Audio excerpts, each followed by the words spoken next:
Nearly 3,000 perished on September 11, 2001 because of Islamic terrorists. You know that, Al-Qaeda. And now, Muslim advocacy group has picked the 12th anniversary of the terror attacks to host, quote, the Million Muslim March to demand social justice from the United States government. But is the appropriate action given the significance of the date? Should Muslims be marching on that date? Joining us right now with his reaction is the president of the American Islamic Forum for Democracy, Dr. Zuhdi Jasser. Dr. Jasser, what are the chances that this organization are a bunch of moderate Muslims who want to get out that they're America, care about America more?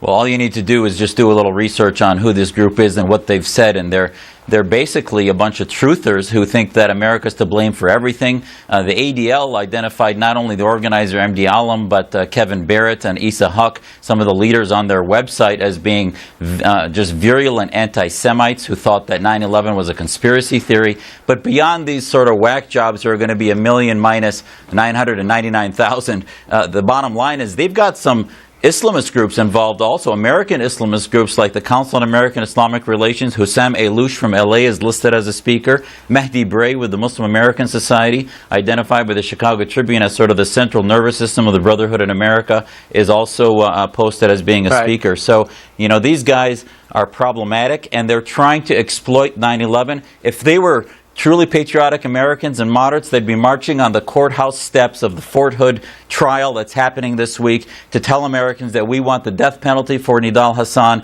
rather than this circus that they're doing and exploiting the murders and the horrific acts of 9/11. And you wouldn't need 1 million Muslims to do that. Just 10 would probably do the job. That would help. They also say Muslims continue 12 years later to be victimized by being made the villains of 9/11. You're a Muslim. Do you feel as you've been made a victim?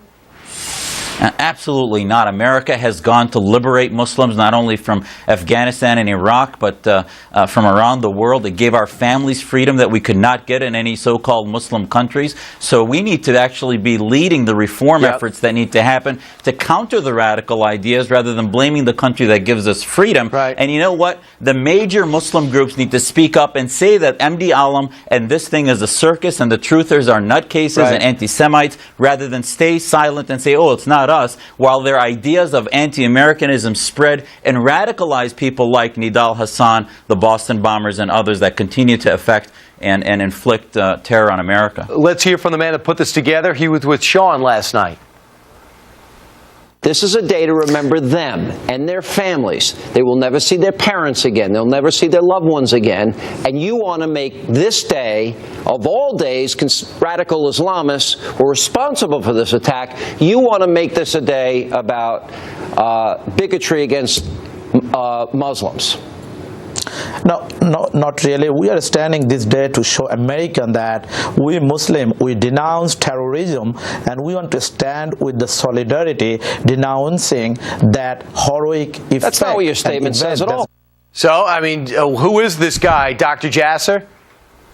He is a virulent anti-Semite who talks about the 9/11 barbarism being a false flag for a Zionist operation. I mean, he's just a whack job. But at the end of the day, the silence of other American Muslim organizations and marginalizing him, I think, speaks volumes. We need to lead the effort to say that the ideas of people like this guy, MD Alam, are what radicalize our community into hating America and blaming America rather than reforming our own community against political Islam and groups like the Brotherhood. But you do, let's say this, Dr. Jasser, if it wasn't for Muslims who do love America telling us what's going on with the terrorists who are in America, we would not have made the progress we have today. If you talk to law enforcement, they will tell you that. Absolutely. We are at the head of the spear. You can't fight radical Islam without moderate Muslims that believe in the American experiment. That's why we formed our American Islamic Forum for Democracy. We have a coalition of groups that are against the Brotherhood at the American Islamic Leadership Coalition. That's the only way. We are one of the greatest assets for that fight. Right, and they do. This seems like a bunch of truthers who want to blame the Jews for 9/11.